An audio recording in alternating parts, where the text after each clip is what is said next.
Est-ce que Enedis peut changer mes heures creuses sans me prévenir? On fait le point. Alors d'abord, c'est quoi les heures creuses? En fait, le principe est simple, c'est que l'abonnement va être un peu plus cher, de 10% en moyenne, mais le tarif horaire, lui, sera moins cher, de 25% pendant les fameuses heures creuses. Attention, cet abonnement n'est pas intéressant pour tout le monde.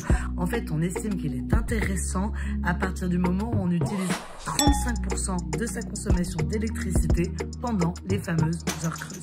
Les associations de consommateurs conseillent cet abonnement à ceux qui ont un ballon d'eau chaude, du chauffage électrique, des appareils électroménagers programmables et aussi aux propriétaires chanceux de voitures électriques ou de piscines. Peut-on choisir l'horaire de ces heures creuses?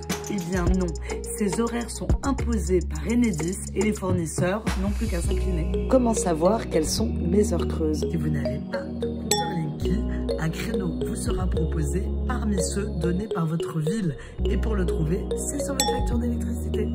Si vous avez un compteur Linky, les plages sont attribuées aléatoirement sur n'importe quelle plage horaire du pays, donc entre 20h et 8h ou entre midi et 17h. Maintenant que vous avez tout compris au fonctionnement des heures creuses, est-ce que Enedis peut changer les heures creuses comme il veut? Eh bien oui, Enedis peut à tout moment décider de changer ma plage d'heures creuses. Votre fournisseur doit normalement vous prévenir de ce changement, mais dans la réalité, ce n'est pas toujours le cas. Alors, notre conseil, quand vous recevez votre facture d'électricité ou quand vous connectez sur votre compte client, vérifiez régulièrement quelle est votre tranche d'heures creuses.